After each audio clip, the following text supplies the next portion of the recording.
Jesus, please help us to fix our gaze upon you and stay deeply rooted in your vine. Amen. Lord, I don't feel like I should be here, but I am out of obedience. Mother Claire began. I know you love me. It's just self-hatred and maybe a little self-pity. I know how badly you feel, Claire, and I accept your apology. So now we should move forward, don't you think? I am so sorry for my pride in wanting to know. I understand that is a function of lack of faith, and I know I have scandalized souls talking so much about it all. That is not what we are called to. Nor is gluttony, which you have an embedded case of. Would you like to be delivered of that?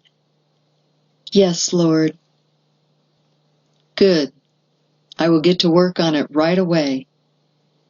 Please always choose the less savory foods over the more savory.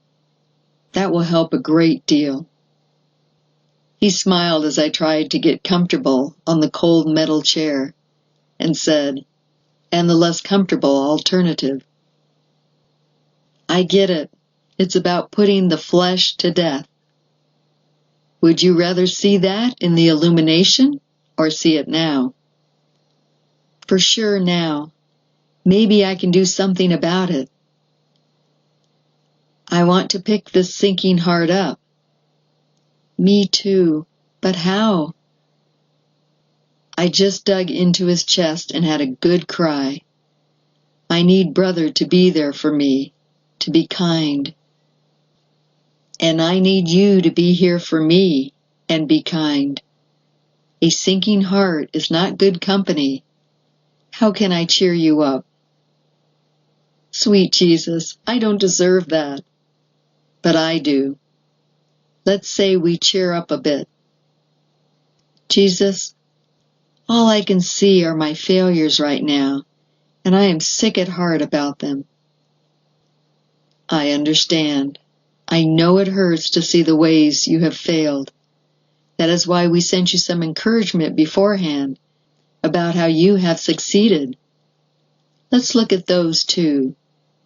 There is a helpful balance. I don't want to take any more time about me.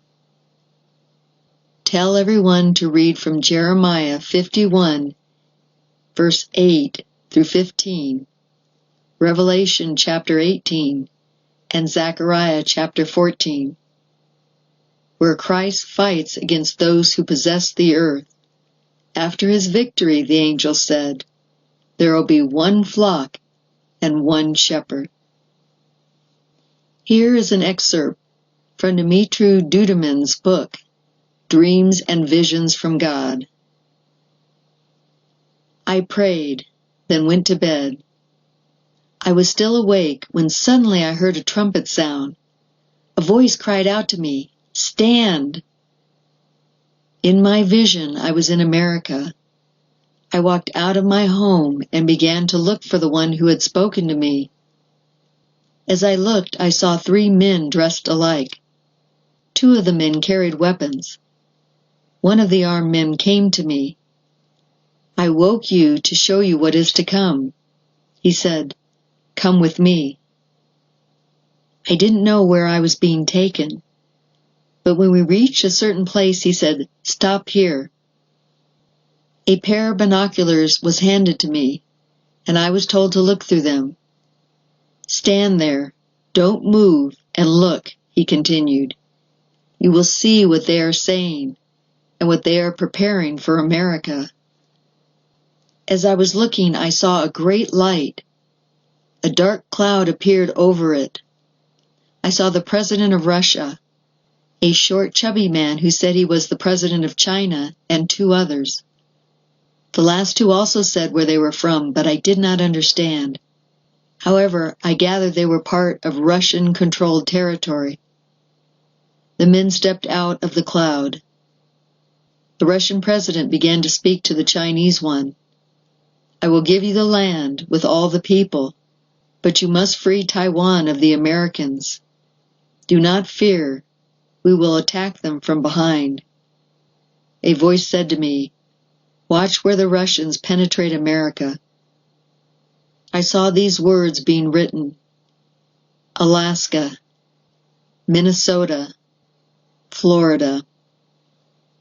Then the man spoke again. When America goes to war with China, the Russians will strike without warning. The other two presidents spoke. We too will fight for you. Each had a place already planned as a point of attack.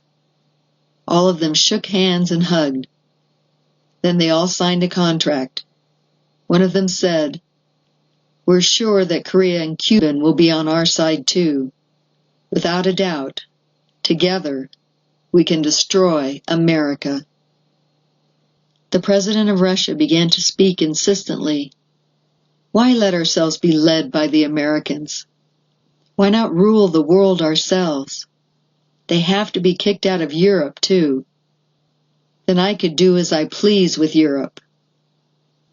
The man standing beside me asked, this is what you saw. They act as friends and say they respect the treaties made together. But everything I've shown you is how it will really happen. You must tell them what is being planned against America. Then, when it comes to pass, the people will remember the words the Lord has spoken.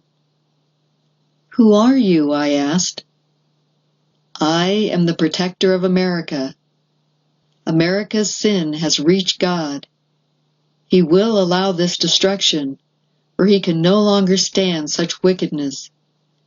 God, however, still has people that worship him with a clean heart as they do his work. He has prepared a heavenly army to save these people.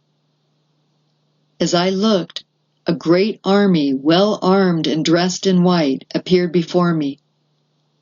Do you see that? The man asked. This army will go to battle to save my chosen ones. Then, the difference between the godly and the ungodly will be evident. And that is the end of this excerpt. Pray for America, dear family, to turn away from sin and unrighteousness and to turn back to God. Amen.